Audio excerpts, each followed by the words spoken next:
जी फातिमा, क्या सवाल करना चाह रही हैं आप? जी अस्सलाम वालेकुम सर। वालेकुम सलाम। जी सर, कैसे हैं आप? ठीक है जी जी ठीक ठाक। सर। मेरा बेटा 1 साल का था। 1 साल के बाद मुझे उसको ना ये प्रॉब्लम से पता चला उसको ना गंदम से रिलेटेड इशू है।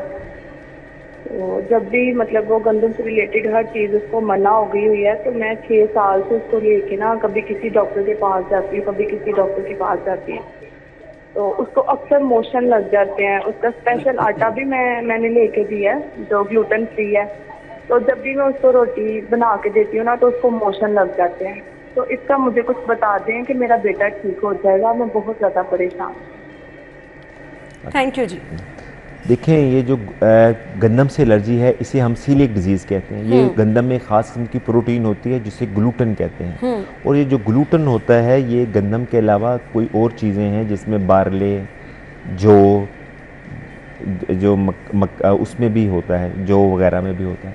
तो उसमें ये है कि इसका इलाज सिर्फ एक ही है कि गंदम और गंदम से बनी हुई चीज़ें ये जिसमें ग्लूटन है वो बच्चे को ना दें। ना दी जाए। ठीक है।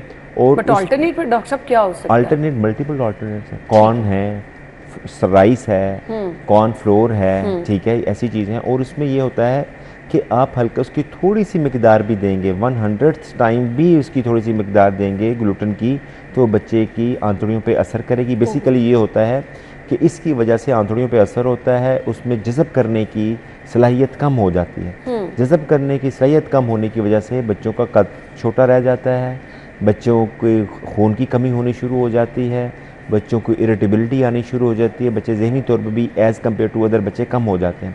उसका इलाज सिर्फ ये है, गंदम और गंदम से बनी हुई चीज़ें नहीं देनी और बाहर से बनी हुई चीज़ें नहीं देनी। क्योंकि जितनी भी चीज़ें हैं, जैसे कि पोटैटो भी है जिसमें गंदम का नहीं उसमें नहीं होता अलाउ, लेकिन उसमें भी वो कहते हैं कि जिस पे ग्लूटेन फ्री लिखा हो वो चीज़ आपने देनी है। कोई टॉफ़ियाँ हैं, चॉकलेट्स हैं, कोई भी चीज़ आपने बाहर से बनी हुई नहीं देनी बल्कि ग्लूटेन फ्री देनी है। और उस बच्चे के लिए जो आपने तवा इस्तेमाल करना है रोटी बनाने के लिए वो भी अलहदा इस्तेमाल करना है। यानी वो जिस पे आप घर की रोटी घर की रोटी, बनाते हैं, अगर वो उस घर की रोटी में जो आप बना रही हैं उसमें भी आप ग्लूटेन फ्री आटा बनाएंगी तो वो भी हल्का सा भी चला जाएगा, उसके ज़र्रे भी चले जाएंगे, तो वो बच्चे की सेहत के लिए अच्छा नहीं है।